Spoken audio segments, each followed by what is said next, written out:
morning, good afternoon, good evening, Y Whales, wherever you guys are in the world. So it is, we're currently in June.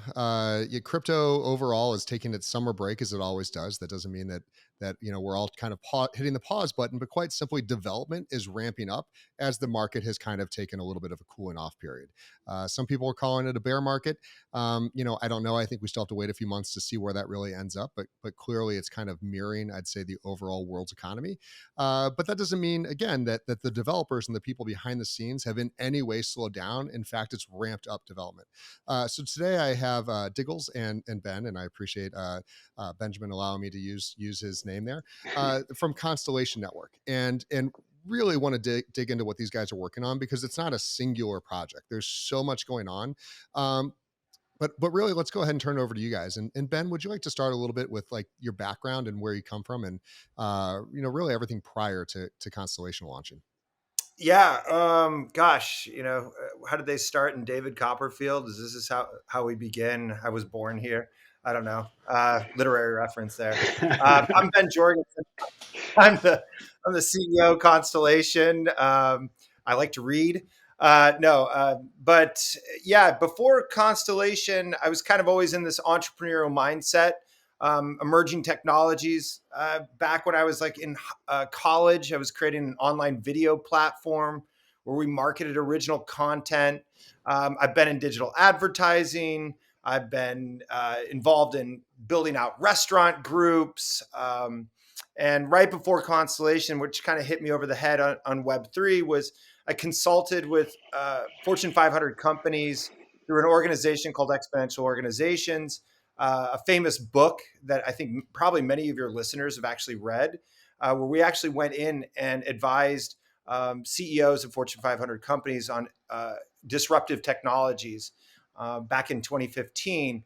And that's really how I got into the Web3, was we're educating people on blockchain, but there was no action that came out of it. And so I wanted to be on the front lines of actually building something that really mattered to people. Awesome. What was that? What was kind of that moment that you said, this is where I want to spend all my time? Yeah, I think one of my co-founders. One of the things well, first I'll back up. When many times when you're like an entrepreneur, you want to know like feedback of if you're a good entrepreneur, are you a good leader, are you a good investor, do you have good deal flow? All these things that you don't really get a feedback from when you run a company. And so the best way to do that is tell people you're going to give them money for their project and their idea. And that gives you so much insight and learnings that I was actually looking for like good leaders, good entrepreneurs to be with, which made me kind of fall into Constellation. And when I talked with one of my founders about all the gaps that existed in Ethereum and how it's never going to scale into the way that they envision it, with real developers building, querying data between centralized systems and decentralized systems, like it really hit me that there was a huge opportunity in this space, but it was a massive restructuring of the internet and the entire blockchain industry. And that's where I was like, man, if this works, this is going to be powerful. That's going to give like so much purpose and direction. And so that's really kind of how I fell into it. And I actually think Diggles has a similar story, because we met when Diggles was at Oracle. Oh wow. Okay, so you do come from the Oracle world, and I always have said, Web3 is finally the excuse to get rid of that Oracle 8 server that your company's been running for the last 20 years. Hey, it provides heat still, so don't throw it away just yet, right? You never know where the economy may go, so we might need those as heaters in the future. So I do come from Oracle. I've been in technology for, almost 24, 25 years now. I know I look like I'm 22, so that doesn't make sense, but I have been in tech for a long time, and mostly around enterprise tech, much like Mr. Jorgensen.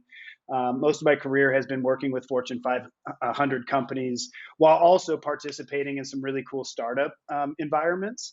And the big thing that I would say around all these different activities, data was always at the forefront of what I was interested in, largely because I saw it as like a form of frozen communication that had this weird value And one of the companies I worked for, and I don't mind throwing them under the bus since they were acquired by Oracle, which I was very thankful to play a role in, was Web Trends, which was who founded the digital analytics industry back in 1993 with log file analysis. And with that, I realized like, wow, everybody's creating like digital, fingerprints on stuff, whatever they touch, right? Of course, we started with the kind of just browsers and websites, but then when the splinternet happened with mobile phones and all that sort of stuff, it just became this like power grab, like a whole new 21st century gold rush around data, right? And it kind of, I'm originally from Portland, Oregon, so I have a little bit of the altruistic, stick it to the man kind of vibe in me, right? And so I saw how many people were being taken advantage of with data, right? And when I was at Oracle, Jorgensen and I met because he was at the company that he had founded and ended up, later getting an acquisition from that company. And so I was telling him about this project I was interested about, kind of rebalancing data ownership back to people and kind of removing that kind of middleman. He's like, bro, you need to get into blockchain. And I was like, I don't want to get into that. Everybody's the star of their own movie with that stuff, right? And he's like, no, let's do this, right? And so, Jorgensen really sold me on this stuff. And my big goal in this was to say, is there really a true thing here, or is this just some vapid, magic vaporware that everybody's talking about? That's some Ponzi scheme. So that's largely what drew me into this industry. I love that. And there was, listen, there's a lot of us closet libertarians around here that like we don't really know, we didn't know that that was our political affiliation until you start to kind of like dive in and you're like, oh, I think the way all you guys do. Like, and it Right. really is, putting the power back into the hands of the people. There was a number of really good, there's been so many great speeches about this and so many great, in-depth ideas of like distributed data and, web one versus web two and what we're going to eventually see with web three, which is the difference of, read, which was, web one, just you can consume data. I love your analogy of splinternet of web two, which is really, I've never heard that one before, but it's true. It just suddenly everything went all over the place because now anyone could write. There was no Mhm. longer this filtered amount of data. And here's, the 1970s, there's six different networks of which are owned by two different people, and you're going to listen to what they have to say.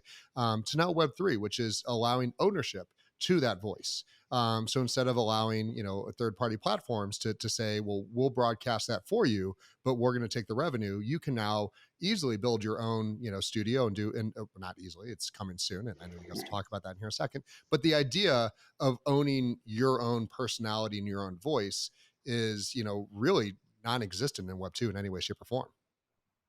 Yeah, I mean, I feel bad for folks coming into this because it's always like people are talking Greek. All these new terms are like, I didn't know there was a Web one or a Web two, right? And so we often educate people around a very popular concept that Web two is the attention economy, where everything's focused on engagement, impressions, click throughs, eyeballs, time on site. These very powerful metrics that coming from the web analytics company industry were paramount, right? Like this is where everything's going. And there's a fundamental problem with that. There's only so many humans and so much time and so many things to look at that it's sort of becoming a broken model.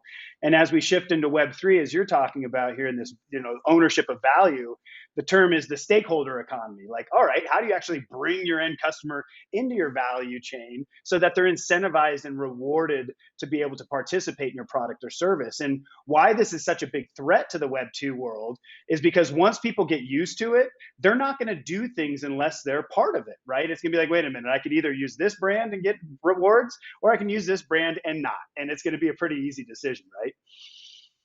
Yeah, I mean, there's clearly, I mean, the world is about to change, and in a big way for a variety of reasons. And it's not a monetary one. It's not a, who reads what or who's producing the data. It quite simply, like and I hate to say it this way, it's just the evaporation of nation states. Like when Mhm. the globe has, there's no more friction in between, this country versus that country. It's just people talking together.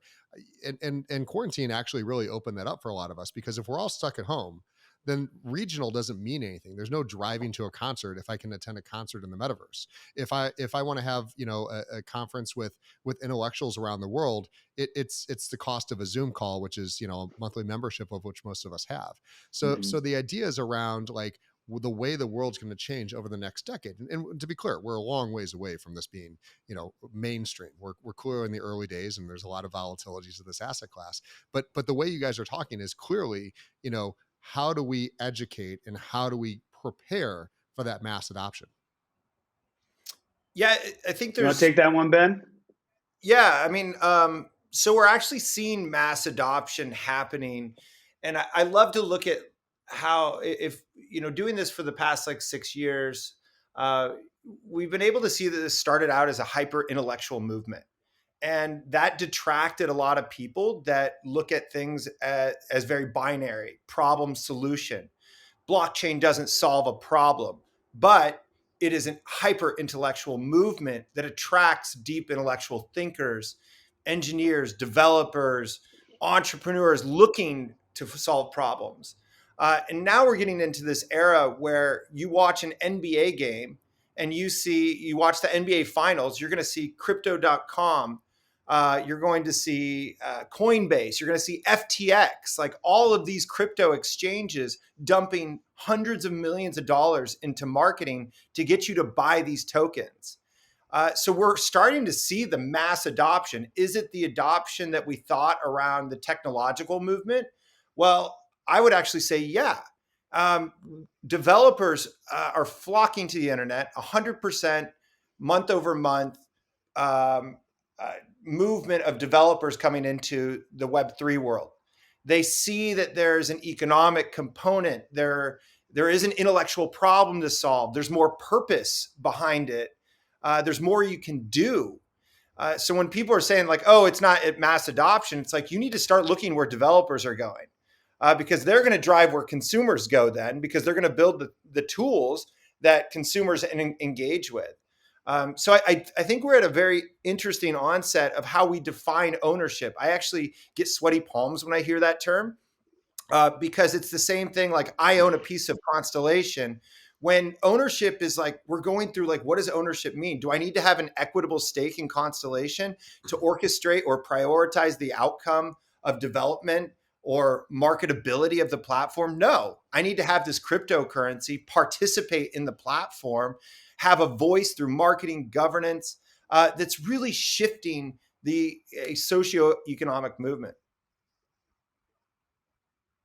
That was a really really good, kind of compressing all that down for a lot of people to listen to. So anyone that is kind of wondering how developers in the space think, I think that Ben just gave a really good oversight into kind of there's a lot going on, but there's a clear vision. Like you can see it. You guys know exactly where you're going. It's just the preparing for that tsunami, because that's where you want to be able to funnel the energy into the correct ways and not have lose 80% of the people off into the Doge Shibu world of which they have no idea, but they're being told that this is a proper investment, and that's one of the biggest challenges that real teams like you guys face. And I'm not knocking Doge or Sheep. They serve their own purpose, which is memes, and they do a great job of that. But there's actual real world problems that can be solved with blockchain and very effectively, over and above anything that Web 2 can offer. Diggles. Yeah, yeah, I would love to add to it because John Oliver had like this bit back in 20,000 or 2019, I think it was, when he did the piece on blockchain and crypto. Blockchain is everything you don't understand about computers and everything you don't understand about finance on crypto combined. And I thought that was so apropos because the real thing around mass adoption is the requirement of education right now. And it's much different when we think about Web 2 to Web 3. Web 2 was, hey, we're going to give you this free product or service that has so much value in it that you're going to take the time to figure it out. You're going because at the other side, you now have something that you can utilize within your workflow at no cost while we mine your data in exchange, which is totally fine, right? But that was the incentive, that was the carrot. Now we have to do things that are really around earn and learn, like the stuff we see with Coinbase, right? How do you incentivize people to learn these new tools? Because it is a shift in discipline. It's not around, hey, you now have this thing that takes care of a task, but now becomes part of your workflow. Because we often say that Web 2 is folks plugging into the internet, kind of like you land on Facebook and you click their accept cookies or whatever their terms, and next thing you know, you just agreed to a 130-page document. Where in this, the internet is going to plug into the individual, which means they have to understand how to manage their own world, which is very intimidating. But there's a whole abundant world that comes with that. And so we're seeing that the best projects and the best adoption is really coming through very calculated and focused education. I love that. Well, let's take a second and let's dive into Constellation Network, because we kind of clearly, you guys are engaged in the space. You've been in the space for a while. Who wants to give the elevator pitch for Constellation? I think Ben should do it. All right, Ben, let's hear it. So yeah, Constellation is we're solving the problems of scalability in blockchain technology. More specifically, Constellation is a vertically integrated ecosystem that provides tools to traditional businesses to add token economies. So Constellation built its own network from scratch. We have our own wallet. We have our own user interface and DeFi platform, and we just launched our own consumer-facing hardware mining product. And so we consider ourselves the only one in the space, very unique in that we have kind of multi-tier solutions that meet different consumers in the crypto space. Run through those different solutions. I know there's a bunch, but just give a quick overview of some of the use cases. Yeah, so one of the use cases, so at the very top of the funnel, that consumer hardware product is called the data mining device. And the data mining hardware sticks above your doorway entry, and it collects foot traffic data. Well, for the average person, that doesn't really have an impact on their day-to-day life, like, say, a Fitbit watch that gives you kind of an idea of how many steps you've taken. However, those analytics are very useful for Google and for other businesses to understand who is in existence in the area. So we collect that. We actually built a piece of hardware that sticks above a doorway. And for the data that you collect, you actually get rewards in the form of our currency called DAG. So they don't really need to know where they're getting who's buying that data. They just need to comply and say, hey, you can use my data and I'm going to get a bounty or incentive for this. And so our ecosystem and our network actually provides for a lot of room for a lot of these use cases. We're putting genomic data on the blockchain and giving people reward in crypto for giving their genomic data. Think of if you gave your data to 23andMe and they gave you some sort of payment. We're facilitating that and providing the infrastructure layer to support that. We are working with a company called Alchemy that's putting digital advertising on the blockchain, which brings in the consumer into the dynamic of advertising exchange. So now the consumer can get rewarded for seeing an ad or not seeing an ad. We're looking at disrupting the creator economy with a company called GeoJam, all of which are coming onto our platform using our network, which is zero transaction fees, to build a completely new business in this Web3 context. So I'd like to point out a few things for the listeners. Is every single thing that Ben just listed off is an actual real world use case for blockchain, that we're actually trying to bridge the gaps between traditional Web 1 and Web 2 companies today. That there's nothing that there's no magic fairy here that just appeared and he's coming up with, this, you buy this profile picture and you're suddenly going to become a millionaire just because you own it. Like, there's real world use cases for businesses that exist today that are already utilizing the Web 1 and Web 2 versions of this technology, correct? Yeah, no, absolutely. And apologies. Sometimes I get like into hyperspeed on talking this because there's like a breadth of things that we do. But when we looked at that's my job. That's my job. So yeah, totally. I love where you caught me.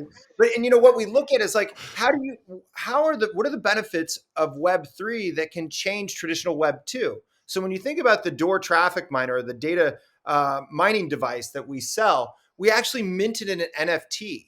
So we sold an NFT to the user where they could register the NFT before they actually get the hardware device and start earning crypto for giving us their information. And then once the hardware is ready to be shipped, they redeem the NFT like a voucher, and they install it, they report that it's installed, and they start earning more rewards. So I think this is so using crypto, we've not only improved the supply chain management and distribution method, but we've also increased our ability to create a massive data footprint. Going out to the crypto audience and offering incentives instantly sold $2 million worth of devices in a matter of weeks. This is like, you can't do that in traditional Web 2.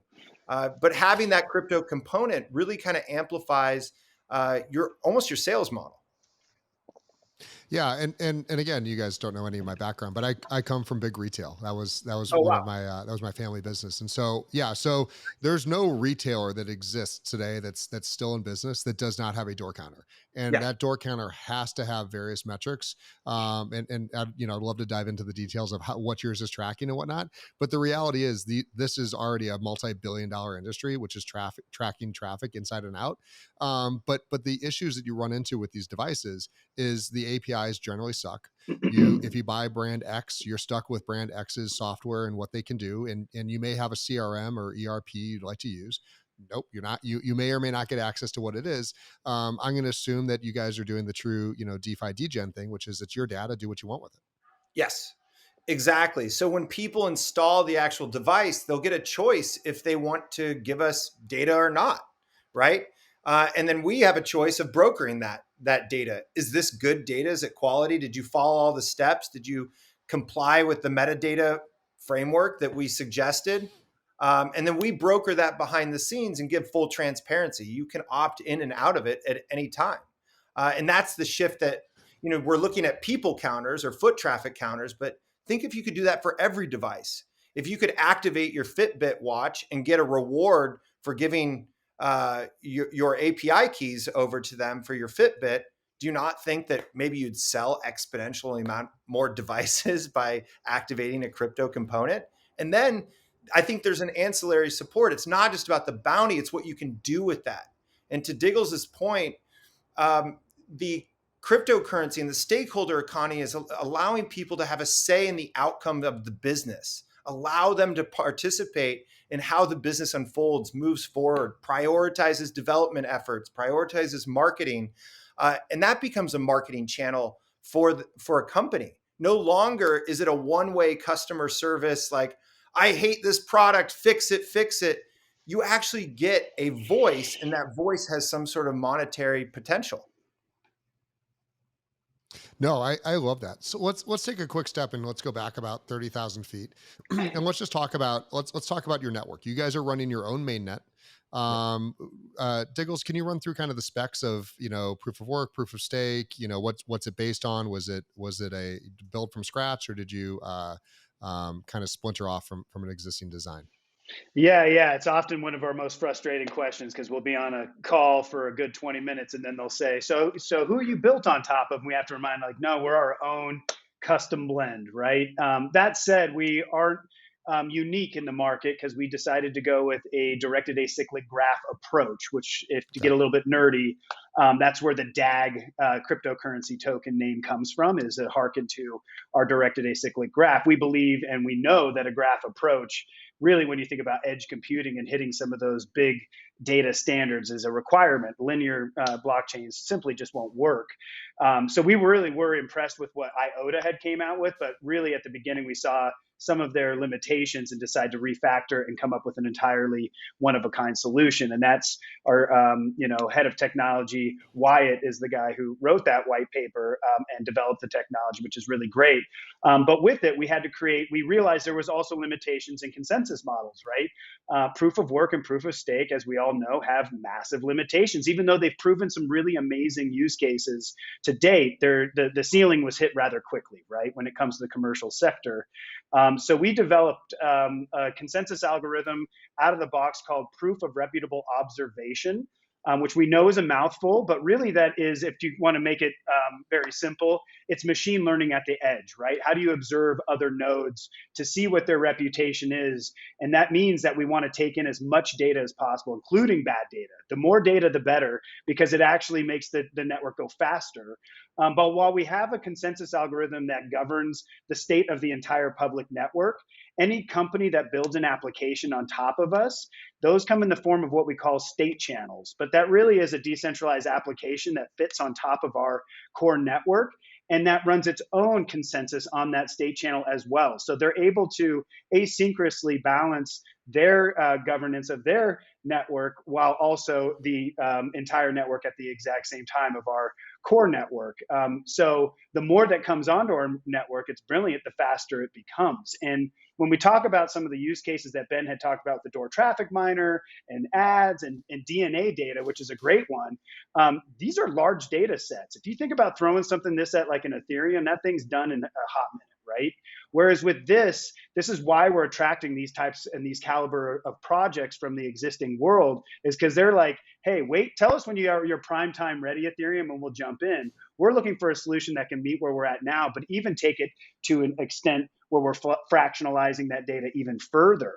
And so that's why and we call our network the hypergraph transfer protocol, so HGTP. So we really think that at some point it will be a commodity in a lot of ways that the modern internet is, that nobody really says HTTP anymore when they're talking about a URL, right? But that's the backbone of what allows that communication protocol to work. With us, it's HGTP that brings all of the power of what our governance has in place to that end application. I heard your inner oracle slipping Sorry. out variety of places there, but no, it's really relevant, and I think that from a variety of standpoints. Again, I come from big data, and I completely understand. I'm a former CIO, and so what you're talking about, and again, I always like to kind of boil down for some of the people that may not understand every single word you just said. Big data is called big data for a reason. You need Mhm. to be able to absorb petabytes, an hour, and be able to filter and sort that through a variety of metrics. Just being able to write it onto chain, like, that's step number one. And if step number one causes your network to crash, you're SOL.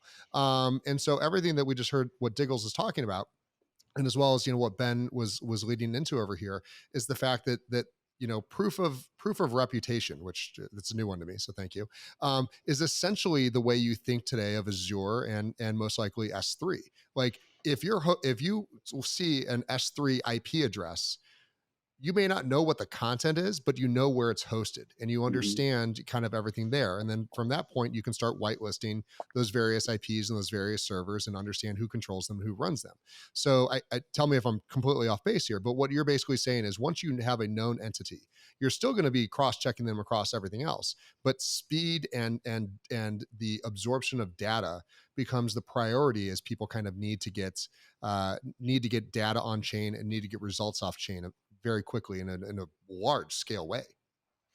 Yeah, Absolutely. Go ahead, Ben. I, I was just going to say, yeah, I mean, a lot of what we're saying can be super computer science lingo. And why does this all matter? Is that what we're trying to build is something that has feature parity for how you build centralized databases.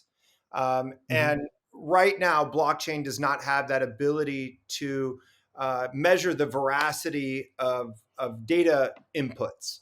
And so it's like right now, developers have to cross their fingers, they deploy onto chain, and they hope it works. And if it doesn't, start from scratch, waste a whole lot of cycles. That's not how real development cycles work. And so what Constellation proposed, that, hey, we need to have an architecture that looks just like a centralized database. We need to have tools that look like just like a centralized database, but yet is in decentralization, because immutability around that data, understanding that nobody hacked or tampered with that information, which has led us in large to work with the Department of Defense over the past 3 years of our career. We're doing some fascinating things with the United States Air Force around using our network to identify threat vectors by using decentralized networks, all which comes into measuring the input of that data. No, I love these concepts that you guys have, because the reality is, like, we can always find out if there's a problem. Like, if there's an issue with the data, that the chain's going to flag it and alert it. But if it's a centralized source, as what everybody sees today, there's really no opportunity for anyone to cross check this. So the alternative of what you guys are dealing with is it runs through a centralized database. If there is a malicious actor, no one's going to know until it most likely is too late. And depending on the level the level of access that person has, there's a lot of damage that can be done. It doesn't matter if we're talking about a grocery store inventory, or a Department of Defense, chain of custody for weapons. It doesn't matter what it is. It's all hashed. It's all there. And anyone who has those keys to be able to track that data should be able to track that data. Correct. Correct. Yeah. I No, mean, absolutely. what's You can tell me I'm wrong at any point. It's totally fine and acceptable. no, you haven't been Telling the wrong former yet. CIO, I think that's a lot of it, right? And it's not even just like, oh, is it right or wrong? It's, can we use the same tooling that we're using in regular computing programming, in regular programming. And right now with blockchain, you can't, because it can't handle that much data. It can't handle the complexity of programming in the traditional Web 2 world. So let's give some base numbers, just so I can understand your chain. And again, I purposely never do much research so everyone can learn with me. Do you guys track in TPS? How do you guys store files or data? What does that look like on your guys' network? Diggles, you want to take this? Or you want me to? Yeah, yeah. I can. So we absolutely track TPS, but in isolated instances that are specific to the use case versus the Okay. overall performance of the network, because we think that's silly, right? We believe that these networks, including ours, should be infinitely scalable. That's where we should be headed towards. Again, commodity. That this stuff no longer is us messing around with the blockchain scalability, but we're focused on the application layer and the cryptocurrency trading layer. Like, to me, that's where the fun and exciting stuff is at. So we're all really working hard behind the scenes, but with our network, we're able to essentially hit infinite transactions because you can just scale resources to be able to do so. So we're working, for example, with like the Department of Defense, the largest data creator in the world, called US Transcom, which when they send data, that stuff is just a whole lot of it at once, right? It's a fire hose. So because of that, that's why they chose Constellation. And what's beautiful about this is that I know that everything's going towards what is called zero trust networks, where folks don't have to trust each other at the edge. This is where the promise of things like autonomous vehicles will come from, where they can share data privately, securely. They still have that IP validation of notarization of who created the data, and they can make quick decisions without having to send it to a central server. By the time it gets back, everybody's in a bad spot, right? And so when we're talking about transactions per second, that's not really where we rat hole on the conversation, because you just get into a point where all of a sudden you're talking about, co-algebraic theories and whatnot, which we're happy to go into. But it should be the focus on, like, hey, what do we want to see happen with this stuff? What if you could bring the forth of pre-processing data to feed data that, as it's created, it's validated, can go into automated systems like artificial intelligence, that to this day we have never really explored those things because no one trusts each other. You know what I'm saying?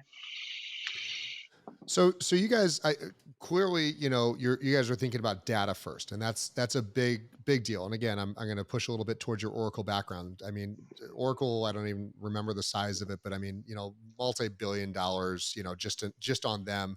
Forget all the width of that ecosystem around there, of everyone that has to build the servers, scale the servers, implement the servers, so that it's a huge ecosystem around big data. And Oracle is just one. We can get into IBM and all the various theirs. So you guys have the ability not just to deal with data, but also assets. Also the storage of assets, because that's where we are. And we just talked about ownership right before this started. So how does, and I'm going to kind of push a little bit towards, like, talk a little about your wallet, why you guys are what kind of built into yours, because I think that's the biggest problem we face right now in Web3, is the wallet problem is terrible. What you guys kind of have on yours for today, where you're going with the wallet, and how you guys manage the assets and ownership of all this data through that wallet. Yeah, great question. So we have a wallet. It's on mobile and iOS. Well, it's mobile, iOS, Android, Google Chrome extension. Right now, it supports Ethereum. Supports our own chain, DAG. So you can find like our partnership ecosystem tokens on there. But we also provide NFT support as well. And our plans in the future are just to be more cross-chain compatible and allow people to swap between different chains and ecosystems without any sort of transaction fee. And that's really our goal, is that we believe that there should be no one chain to win them all, and that you should have more control over your assets. Right now, the wallet problem is very isolated to various ecosystems, right? MetaMask is very oriented to Ethereum, and then each ecosystem has their own wallet. We're not really better in that sense that we also have our own ecosystem wallet, but our goal is to make it very flexible in where you trade your assets or distribute your assets. And I think that we pride ourselves on being zero transaction fees. We don't want people to be like, I can't move them. The gas fee is really high. It's going to cost me $50 just to move my own asset. Like, okay, aren't we taking a step back into the Swift model? Come on. Like, so we're in this process of kind of decoupling or de-siloing the wallet solution so that people can go between different ecosystems seamlessly. And if they want to take their utility token and be like, man, I really want to participate in the governance of uh, this application, that I can easily move that, participate, earn rewards, have a voice. So I think we're going to start to see more fluidity across the space. How are you guys managing the multi-chain? And again, Y whales, I think overall, most of us believe in chain, being chain agnostic. There'll be many chains, and same as in Web one. It's like AOL wasn't the one that won them all. AOL was quite simply the precursor to the modern Web one, which was a centralized but whatever ecosystem. I feel very much like we live in kind of that the Prodigy and CompuServe world right now, where it's kind of like you dial in, this is your chain, but early on, you couldn't send an email from Prodigy to CompuServe. Like they just weren't cross compatible like that. And we see that as well right now with NFTs or assets on chain. So how are you guys managing, bridges, or what do you use for kind of a layer zero to be able to manage this going back and forth? Yeah, so we are actually layer zero. So Constellation is a layer zero. We're still in the Okay. process of defining the standards by which you can swap between other ecosystems. But namely, that really comes down to state management. So the state or knowledge management of the data and the input, right? So we need to kind of understand what input is on one chain versus what input needs to be recorded on our chain, and to provide some sort of pool mechanism to swap between each chain. And that's really our proposal on solving that problem. Which over the next couple of months, we're launching an upgrade to our network that will start to bring out some of these standards that allow us to connect to other ecosystems in a more fluid management or fluid way. But it really comes down to understanding what data is stored on one chain versus another chain, and being able to record that on ours as well, right? Why it hasn't been done today is because you can't, like, nobody can support multiple complex data types from one ecosystem to another. And so you've kind of had these hacks and bridges that have worked intermittently. They're not bad, but there's too many band-aids on it right now. And so our approach is vastly different. And I think we have the flexibility, since we don't have transaction fees. We have the ability to define that data type on our chain, what is validated by the consensus mechanism. I realize I'm getting into the nuances of this, but I think for people to take away, we've sat behind on the sidelines looking at some of the issues that some of these ecosystems and native blockchains have had, and said, okay, that's not going to work. They already went out that way, or that's a scam. Let's not go that way. Like that, there's way too many things. We're seeing layer two support at the Ethereum level right now. People are investing heavily in that because it solves a problem. It solves a problem to a problem. So we're stacking problem on problem, but it's still a solution, and they're not bad. And so once we start to deploy our layer one applications and solutions, you're going to start to see more people go, wow, that's too much of a band-aid. No developer is going to stick in band-aid on band-aid into their program. They're going to actually want to come into the source and define that right at the source. Yeah, and there's a little bit of precursor to this in the modern big data world. I'm using up every terminology I can kind of can at this point, so I'm going to be running out of them here soon. Diggles, if you want to help me out. But this is very similar to kind of an application server and a database server, which exists today in almost every modern business. Is that you have one server that's very good at doing one thing and another server that's doing another thing that it's very good at, and then they just interconnect and talk to each other and push the data out to the world. And you guys are just doing that from a blockchain perspective. You're making sure that absolutely there's a core base foundation of which data can flow, and then applications can live on top of that and have clear, easy access, so that not every developer has to write from scratch their AI integration, has to write from scratch their API integrations. Am I coming close here? Yeah. I just wanted to weigh in that, like, that's one of the big reasons we won the DoD contract. Was one of the rules is we couldn't make any changes to existing IT infrastructure. Think about that. Two, Yep. we had to be an open model that works with other networks. So we use a microservice framework. We can work with smart contracts, but we chose a microservice framework for this specific reason, so that we can make calls not just to legacy systems, but also other emerging blockchain networks. We fundamentally agree with you that there's not one chain to rule them all. We think that's a silly idea. And I always tell people that while blockchain brings cool things like immutable security and lineage of notarization, or notarization of lineage, the real holy grail in all of this is interoperability. How quickly can we move things across siloed systems that currently don't talk to each other? How early do you guys think we are right now? Like in comparison to Web 1, and I always use these terminologies, and there's no right or wrong answer in this, but in terms of Web 1, where it's kind of, I'd say most main adoption started around 97, 98. Like I like to think of us kind of still in that 1993, 94 era right Yep. now. Now the acceleration is obviously quite faster. That's not going to be 5 years to get us there, but I still think we're really early in a lot of this.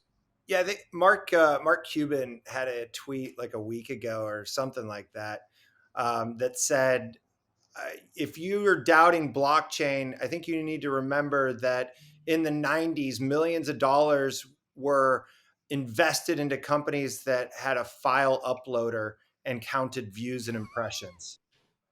And it was, he's like, I invested in it. And it was a really good kind of mark of skepticism that, yes, we're early. We're kind of at that file upload counter, like impressions. Oh my God, this had 10 impressions and downloads. We're seeing a $1 trillion to $2 trillion industry. Like, people are there. There's lots of money. There's more sophisticated financial instruments than when we started. When we started, there weren't even stable coins available. Like, there were no off ramps were impossible. Now I'm structuring term sheets for advanced financial models around collateralizing assets on our treasury. Like, we're there, and the development is catching up. I think over the past couple of years, it's been very isolated to specific use cases that are rather simple. I think smart contracts are rather simple and are going to be outdated in the next couple of years. And we're going to see more developers embrace the immutability features of blockchain technology. So in many ways, we're there, and the marketability of this is already there. We have to think of this as like, not is every business running on blockchain, but are people seeing a voice through it? Like, there's marketing that comes in to go, hey, people are coming over here. They're interested in it. They're curious about the vision and future of that. And the developments following. And we're advancing the use cases, advancing the applications. To Diggles's point, when we started working with the DoD, I remember a call that we had with the DoD, and they said, yeah, we spent 2 years investigating, researching Ethereum and Hyperledger, and it wasn't interesting. Supply chain management tracking is not interesting. And I was like, I've been saying that for 2 years. Like, it's like tracking an asset as it goes from A to B and having it a mutable audit trail of that. I was like, really? Are we really dumping our time into that? But then when we switched the conversation around data assurance, they went, Why didn't you just say you were all about data assurance? Now that's interesting. Okay, green light. You guys are really hitting on a lot of what Y Whale's overall thesis is. It's that the space is matured enough for the real businesses to show up, and the people that have business experiences. We now believe blockchain is a real thing. Not that we didn't believe it before, but it was still very early and very nascent. And we're seeing a lot of like we take 3 steps forward, and then here comes Terra. And an algorithmic stable coins, and then we take 2 steps back, and so it's a lot of progress we have to make, but we also have to really understand we're not on sure footing in any way, shape, or form. And I'm sure you guys are constantly looking at what's happening overall in other blockchains. And even though yours is designed a little bit differently, we really need to all understand this stuff together. Loss of data is a huge concern for any IT professional. And the old saying, no one ever got fired for buying IBM exists Mhm. for a reason. And so you guys are really coming about it from that perspective, which is like there's a few reasons of which you're going to want to use Constellation. We're going to expand on those reasons, but it's going to start with a very core foundation of we will protect your data and we will give you access to your data how you need it. What when you guys see kind of things like algorithmic stable coins, and you've been around for a while, and you have you see kind of like these faltered steps on people dumping hundreds of millions and creating a multi-billion dollar valuation of Doge. What kind of goes through your guys heads when you're looking at the misinformation that's being pushed out into the overall ecosystems. Yeah, Diggles, I'll jump in and I'd love to hear thoughts because I get off of calls on this question all the time, and and I want to frame something like why people on this call or listening to this podcast have not heard of us is because we've made strategic decisions to not chase the carrot when it seemed appropriate, when it was like everybody was chasing it, right? Meaning a lot of the DeFi applications that came out, we didn't see a soul to it. Yeah, they offered rewards, they were doing algorithmic trading or a stable coin, but there were so many gaps and vulnerabilities that if we took that investment to go down that path from a regulatory perspective, but also from a programmatic sense, we just weren't, we wanted to sit on the sidelines and we don't need to be the first one. We can be the second. And when we see the gaps that exist and they get identified, we see this like complete crash and cratering. So we've made clear design decisions on our network and our business choices to make sure we don't just follow the carrot and jump into that. We truly want to be something that's scalable. So with the algorithmic side of things, I think in the future there will be algorithmic stable coins, but there's too many vulnerabilities that exist in it. And the way we think about treasury management and what's backing that token also has to be rethought. These aren't just simple solutions today, but they're not available today. And I think we have to tread lightly on that space. Tether, USDC are leading the charge from a regulatory standpoint. I trust those, right? The algorithmic side, it's interesting, just not there. It's interesting to hear someone say they trust Tether. Yeah, look, I say that there's an asterisk that said I trust it Okay. in the sense that they're driving regulatory conversations. If you were to name two stable coins driving those conversations that are That in would be the Tether. crosshairs, it's those guys. Yeah, I mean, it's clearly, there's a lot that needs to be done, and I hate the thought of regulation of any politician coming in and telling us how to do business, but stable coins and bridges are kind of the two aspects that I think that the overall Web3 ecosystem needs to come together and say these are the standards of which that we will all operate on, and you can go above that, you can go across sideways on that, but these are the base standards of which we will endorse as an overall ecosystem. And I think that kind of Yeah. failures, which is what you just said, is something we can solve internally today, and reject the kind of BS that we see, the hype around the industry. Diggles? Yeah, I guess I think my big thing is that I believe everything should be celebrated, right? Even the Luna stuff, all of a sudden everybody is becoming like economically savvy, and typically we've been asleep when it comes to finance and what's going on with the economy, especially the global economy. And, you know, a lot of people will see this stuff and see, I told you it was manipulated. This was all a manipulated thing. This is all a scam. But I remind them back in the day that if you typed in the word snowboard into a browser, you would end up on pornography because the stuff wasn't there yet to guide us to the right landing spot, right? It was early.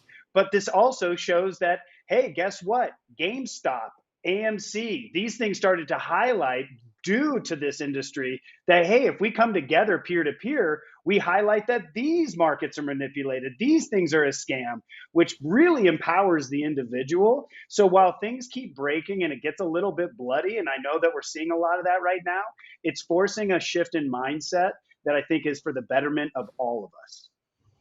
Yeah, I mean, you have to stress test any system. I mean, irregardless, and hopefully they get stress tested and they break long before they hit $40 billion. But it happens and it's there, and maybe that is a lot better for it to happen today at 40 billion than 400 billion or wherever some of these things are going to go. We saw cryptocurrency overall market hit $3 trillion, and it's retreaded back down to about 1.2, 1.3, wherever it is today. It changes by the hour. But being able to kind of push those philosophies out and have kind of a core thesis that's accepted and adopted by Web3 really isn't there yet. Um, let's pivot over real quick because I want to talk to you guys about your tokenomics. I think to me that's one of the most important parts of any Web3 project.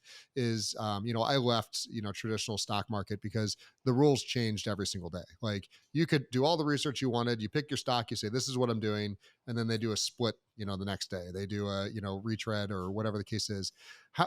Define kind of the DAG token. What the tokenomics are and how you visualize it being used in the future. Yeah. So I'll kind of share. So when we launched DAG in 2018, then we launched our main network in what was it, 2020. The focus of DAG was to be used to purchase throughput on the network. So accessing the network by holding DAG would create bandwidth or space to access the network.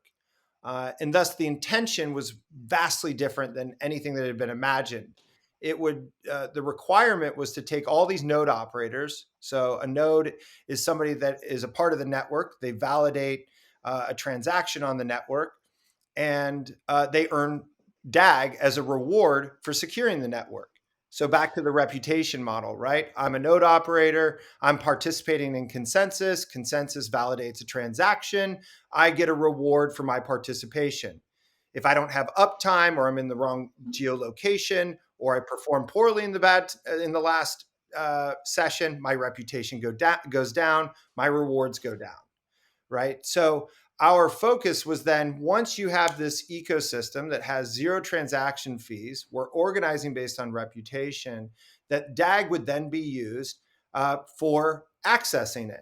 I have a digital advertising exchange and I want to put ads on it. I have to create a pool of DAG to access bandwidth of the network. That doesn't mean it costs me a fee. It means that I have to rally the nodes to support my use case. So the tokenomics was really something around what we call generative tokenomics. The businesses or application layers had to incentivize themselves. Layer one had to incentivize layer zero to back or participate in providing bandwidth because it's a viable use case on the network. So very different use of tokenomics that's shifted the onus on the application layer to define their business logic and how to attract node operators to support that use case.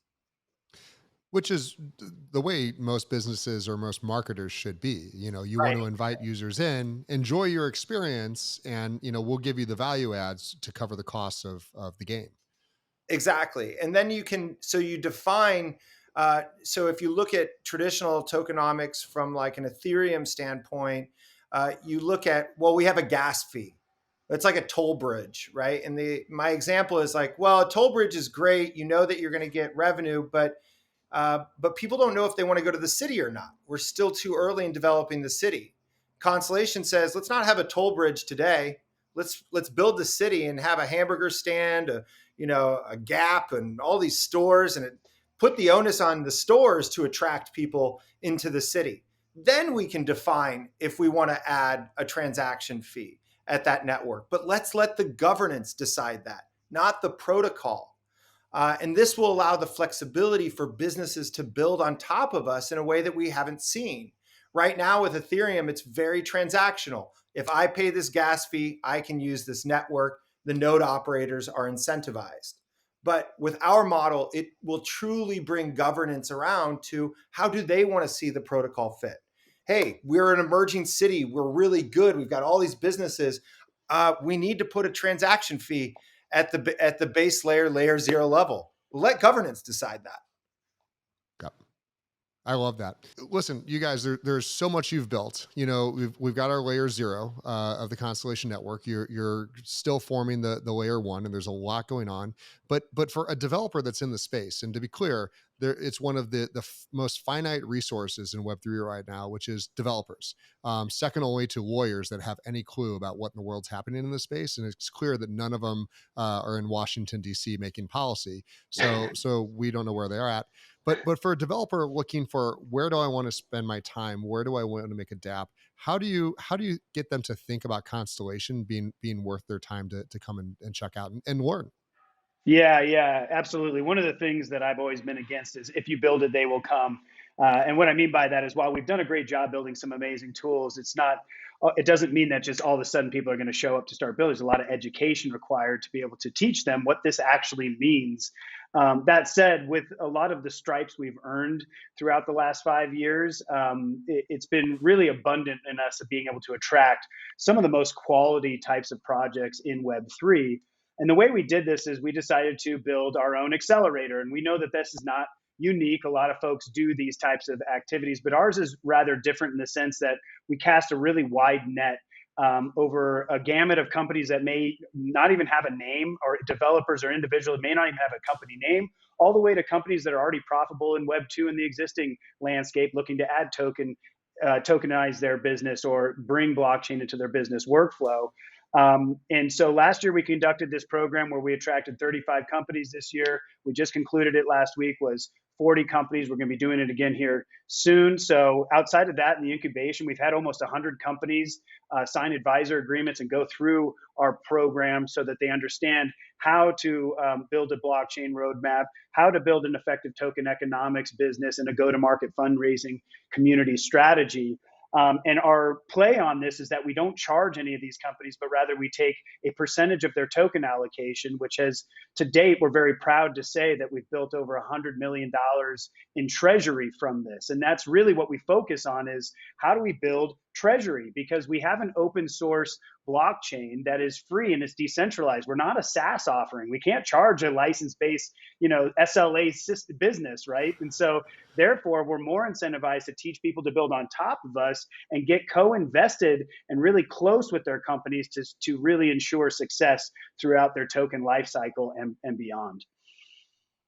I love that. I mean, it's absolutely fabulous to have the support from the core dev team for anyone that wants to build, on your network. So I absolutely applaud you guys for having that program available. Ben, what's something cool you've seen in around the Web3 space that you just, again, we've talked about Constellation. We know everyone should go take a look at it. Grab a couple coins here and there. But what's something that's caught your attention in the last couple weeks? Um, and buy a door traffic miner. My plug. No, I actually, it's amazing. We have some interesting partnerships coming around the door traffic miner, but we're starting to see real utility. Which the door traffic miner is one of those real utilities. People are like, well, what's real utility on here besides a DeFi rewards platform?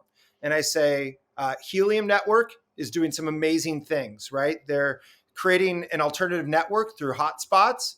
And the network is an alternative to cellular network. So anybody that's using cellular network to pass data over, they can now use the Helium network, which automatically rewards people for supplying that bandwidth, very similar to Constellation.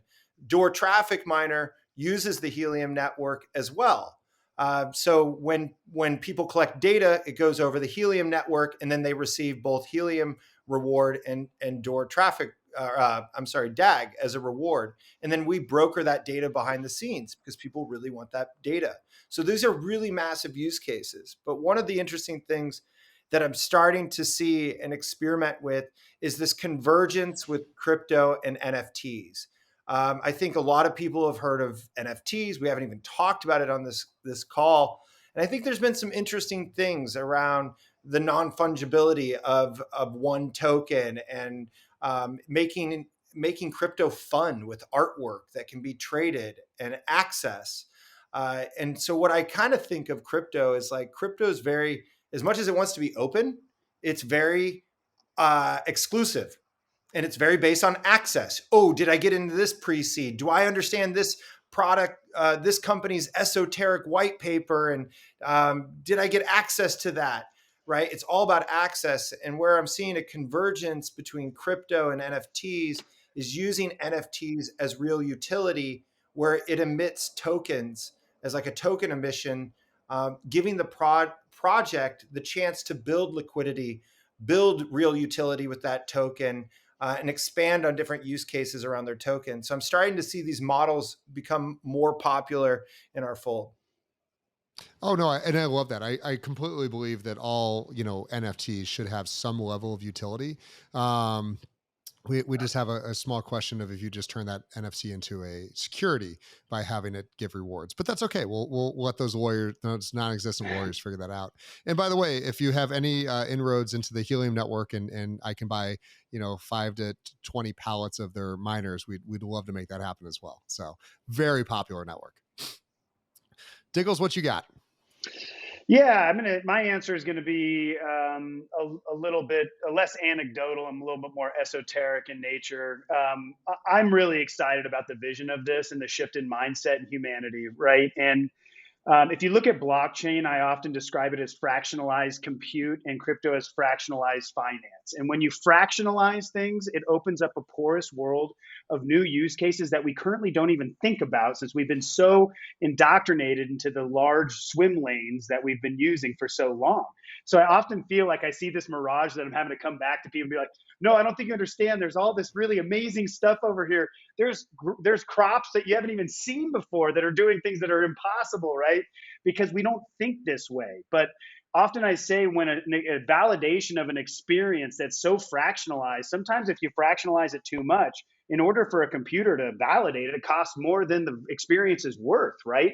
But if we're able Yep. to spread that out to the fractionalization to the nth degree, the amount of use cases and interoperability of experiences that can happen peer to peer as well as within large institutions is so mind-boggling vast. This is where I get excited. I'm constantly trying to get people really, really away from the Ponzi schemes, the scams, even just the money piece of it, and really about the ability to unlock this whole new world. So I really am trying to be a hype man for a lot of this stuff while also remaining rather grounded in reality because the DoD doesn't like the hype man. You know what I'm saying? So there's that. But that's what I'm mostly excited about with The Web3. DoD loves the hype man as long as the hype man's them. Yeah, yeah, that's right. No, I love that. Thank you guys so much. So just real quick, for anyone that's interested in kind of learning more about you guys, where's the best way to kind of follow, learn more? Do you guys have a Constellation Discord, or what's the best source of data to get to you guys? I would say go to our website, start with constellationnetwork.io. Our Telegram community, where you can see kind of the first onset of governance. Our Discord community is also very strong and kind of in the governance side as well. We always chime into our Telegram community. Kind of, we've got Twitter Spaces going on. I think even tonight we have a Twitter Spaces with GeoJam, one of the projects building on us, and Mariah Carey, who's one of their investors. Pretty awesome. She did an NFT solution through one of our partners, or that's building on top of us. Yeah, really cool stuff. I would say start there.